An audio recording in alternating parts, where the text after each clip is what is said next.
Welcome to Ponmani hotel YouTube channel. இன்றைக்கி நல்ல டேஸ்டியான எக்லெஸ் வீட் பனானா கேக் எப்படி செய்கிறதுன்னு தான் பார்க்க போகிறோம். ஒரு சிம்பிள் 4 ஸ்டெப்ஸில். ஃபஸ்ட்டு ஸ்டெப் ஒரு கப் கோதுமை மாவு எடுத்திருக்கேன். இது நீங்கள் வேணும்னா மைதா மாவில் கூட ட்ரை பண்ணி பாருங்கள், நல்லா வரும். இன்றைக்கி நான் கோதுமை மாவில் ட்ரை பண்ண போகிறேன். இப்போது ஒரு கப் கோதுமை மாவில் ஒரு 1/2 ஸ்பூன் பேக்கிங் சோடா போட்டுக்க போகிறோம். அப்புறம் 1 ஸ்பூன் பேக்கிங் பவுடர் இதில் போட்டு நல்லா மிக்ஸ் பண்ணி எடுத்து வச்சுக்க போகிறோம்.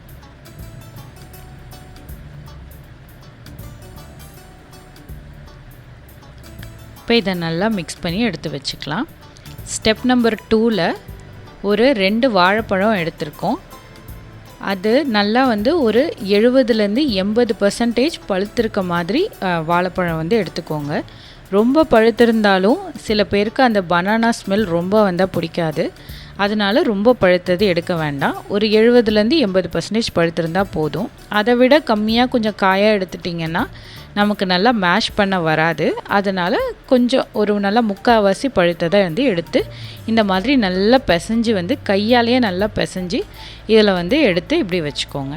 இதில் கொஞ்சம் கொஞ்சம் பழமாக இருக்கிறதும் நம்ம மிக்ஸ் பண்ண அது அப்படியே நல்லா மேஷ் ஆகிடும்.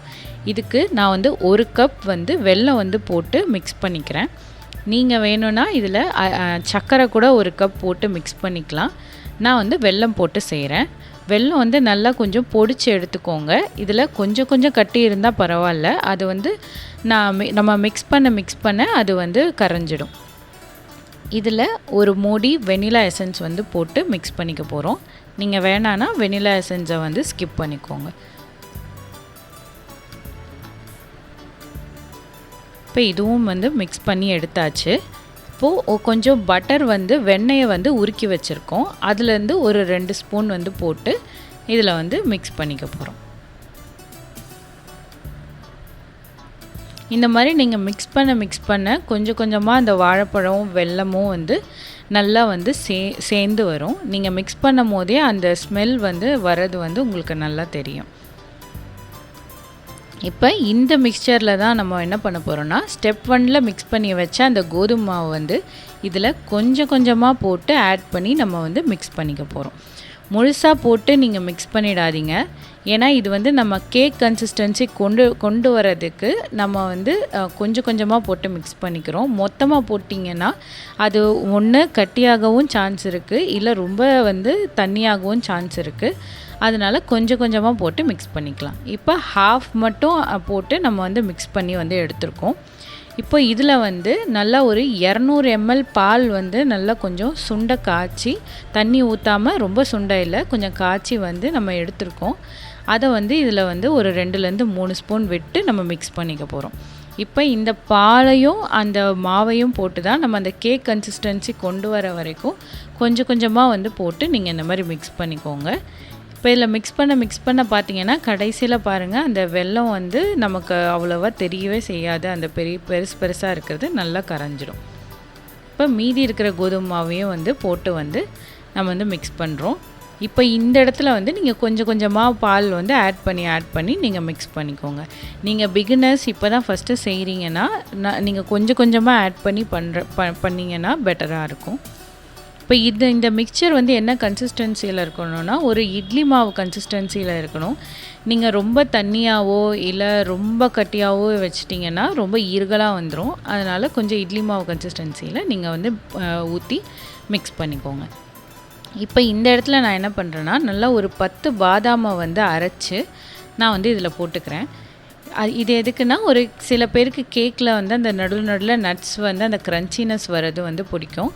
அதனால நான் அந்த அரைச்சதை இதில் போட்டு மிக்ஸ் பண்ணிக்கிறேன். நீங்கள் வேணும்னா வால்நட் இல்லை கேஷ்யூ எது வேணாலும் நீங்கள் இந்த மாதிரி அரைச்சி இதோட போட்டு நீங்கள் மிக்ஸ் பண்ணிக்கோங்க. இப்போது அவ்வளோதான். இதை நல்லா மிக்ஸ் பண்ணி எடுத்தாச்சு. இப்போ இதை ஒரு 10 நிமிஷம் நம்ம அப்படியே வச்சுருக்கலாம் அது சேர்றதுக்காக. இப்போது ஸ்டெப் நம்பர் 3, அதுக்கு பேக் பண்ணுறதுக்கு நம்ம ரெடி பண்ணணும். அதுக்கு இதில் நல்லா ஒட்டாமல் இருக்கணுன்றதுக்காக கொஞ்சம் அந்த பட்டரை நான் ஃபுல்லாக ஸ்ப்ரெட் பண்ணிக்கிறேன். நீங்கள் பேக்கிங் பேப்பர் இருக்குன்னா அது நீங்கள் போட்டு வந்து இதில் வச்சுக்கலாம். என்கிட்ட பேக்கிங் பேப்பர் இல்லாததுனால நான் இதில் வந்து நல்லா வந்து பட்டரை போட்டு அதில் கொஞ்சமாக வந்து கோதுமை மாவையும் ஸ்ப்ரெட் பண்ணி நான் ஃபுல்லாக வந்து போட்டுட்டு நான் வந்து கேக் வந்து ஊற்ற போகிறேன் இந்த மிக்சரை. இது வந்து இப்போ இது ஒட்டாமல் இருக்கும். பேக்கிங் பேப்பர் இல்லாதவங்க இந்த இதை வந்து ட்ரை பண்ணிக்கோங்க.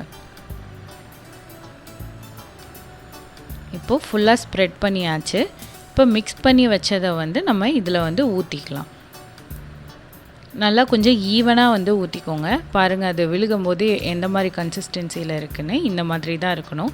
ரொம்ப கட்டியாகவும் இருக்கக்கூடாது, ரொம்ப வந்து தண்ணியாகவும் இருக்கக்கூடாது. இப்போ இதில் விழுகிறதுல பாருங்கள், முக்கால்வாசி வெல்லம் வந்து நல்லா கரைஞ்சிருச்சு. பழம் வந்து சுத்தமாக தெரியலை. இப்போ பேக் பண்ணும்போது பார்த்திங்கன்னா மீதியும் நல்லா வந்து கரைஞ்சிடும். இப்போ இதை வந்து நல்லா செட் பண்ணி வைக்கிறதுக்காக ஒரு 2 தட்டு தட்டிட்டு நம்ம இதை வந்து பேக் பண்ணுறதுக்கு வந்து வைக்கணும். அதுக்கு முன்னாடி கொஞ்சம் டாப்பிங்ஸ்லாம் வந்து உங்களுக்கு பிடிச்சதை ஆட் பண்ணிக்கோங்க. நான் அந்த பாதாம் அரைச்சி வச்சுருந்ததில் வந்து மீதி இருந்ததை வந்து கொஞ்சம் மேலே வந்து அப்படியே ஸ்ப்ரெட் பண்ணிக்கிறேன்.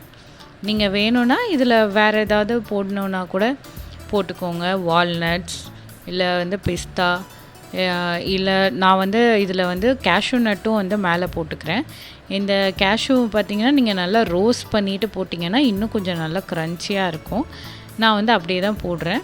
உங்களுக்கு எப்படி வேணுமோ நீங்கள் அப்படி போட்டுக்கோங்க. கொஞ்சம் வால்நட்டு, இந்த கிஸ்மிஸ் பழம்லாம் போட்டிங்கன்னா இன்னும் கொஞ்சம் நல்லா டேஸ்டியாக இருக்கும். இதில் போட்டுட்டு நடுவில் வந்து ஒரு சின்ன பனானா மட்டும் வச்சு தான் நான் வந்து இன்றைக்கி வந்து பேக் பண்ணி வந்து எடுக்க போகிறேன்.